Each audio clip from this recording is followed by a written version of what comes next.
Good morning, KELOLAND. This is KELOLAND on the go with all you need to know in news and weather as you start your holiday. A Sioux Falls man was in court Wednesday afternoon to change his plea. 52-year-old Patrick Anderson pleaded guilty to rape and a pair of unwanted sexual contact charges. In exchange for his guilty plea, 2 other unwanted sexual contact charges were dropped. Anderson was training for a career in massage last year. The prosecutor said he allegedly massaged women's breasts, buttocks, and vaginal areas without their consent. Anderson has received a suspended sentence as part of the plea deal. This means instead of serving the full time in prison or jail for his crimes, he can be on probation. A Sioux Falls ice cream shop is closed after a crash in the southwest part of town. In a post on Facebook, Sweet Cheek says a car ran into the business Wednesday morning. The post goes on to say there was a lot of damage to clean up. A sergeant with Sioux Falls Police tells KELOLAND News that the driver hit the gas instead of the brake and went into the business. No injuries were reported and no charges have been filed. Sweet Cheeks tells us they hope to reopen with a temporary storefront this week. A permanent build will take a few weeks. The store says they'll post on social media when they reopen. A local fire department is sending out some safety tips when it comes to frying a turkey. The Brandon Volunteer Fire Department says turkey fryers cause thousands of fires every Thanksgiving.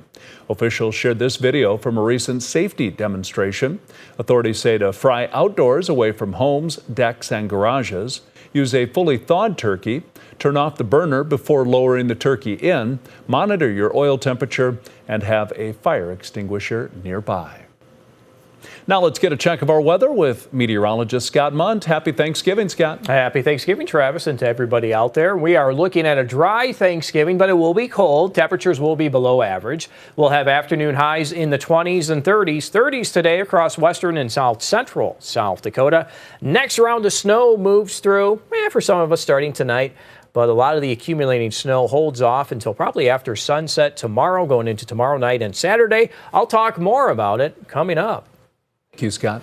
Midwest Supercross racing will make its return to the W.H. Lyon Fairgrounds in Sioux Falls this holiday weekend.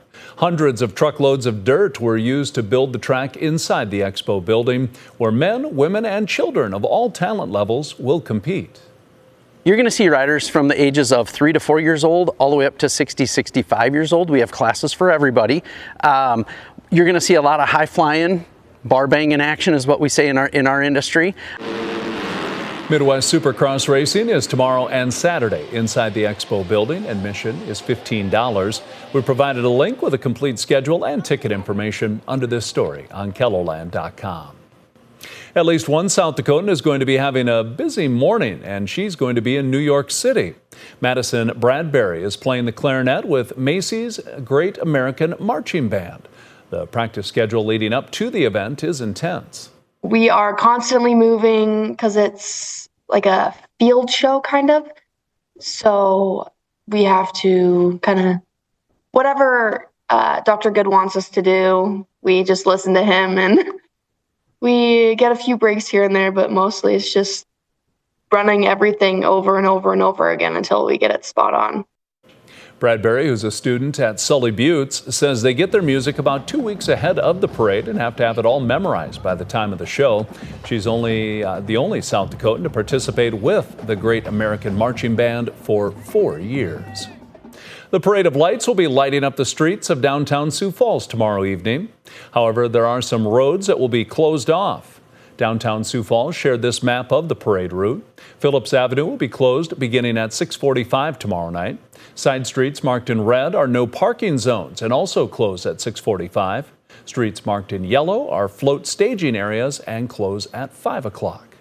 KELOLAND News will live stream the Parade of Lights on KELOLAND.com, KELOLAND Plus, and KELO Extra.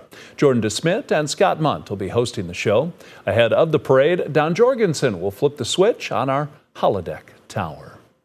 That's a look at some of our top stories. Now let's get another check your weather with meteorologist Scott Munn. Scott? All right, thank you, Travis. We are looking at a dry day today, though it will be cold. Temperatures in the 20s for highs in central and eastern South Dakota. A little warmer in the western Kettleland. Things start to change again as we get into tonight and tomorrow with this next round of snow moving through. These will be snow showers, minor accumulations late tonight into tomorrow morning. But as this band lifts to the northeast, I think the snows may end up being more persistent here in the north central South Dakota. So we could see some accumulating snows into that area around Mobridge. And then as we get into after sunset on Friday, this will become a little more widespread. The system is slowing down. So as that happens, it strengthens. It's able to wrap in a little bit more moisture with it. That when it slowly moves to the east of us, we'll be on the north and northwest side of this, that you do notice how the snow becomes a little more widespread. Friday night into Saturday. Snow's expected to continue as we go through the morning hours on Saturday and Saturday afternoon. As you see Saturday afternoon with our snows in the eastern and southeastern Kettleland. At the same time, we could see northerly winds gust around 30 to 35 miles per hour. So that'll help aid in reduced visibilities. Pay attention to those roadways with any post-Thanksgiving plans you may have as this next system moves through. And this is a winter storm watch that extends from north central South Dakota into southeastern Kettleland. I still think a good average here will end up being 3 to 6. If we do get that band of snow to linger early as the system moves through in and around Mobridge, that's the reason why I do have those amounts at around 4 to 8. And then you do see these amounts of a couple of inches into western central and south central South Dakota. So our forecast today, your Thanksgiving day will be dry but cold. Temperatures in the 20s and 30s for afternoon highs. Tonight, we'll see our numbers fall to the single digits and teens. And then for tomorrow, with our developing snow showers, we'll have temperatures in the 20s and 30s. You can always check the details of the 7-day forecast while you're here online. Have a great Thanksgiving.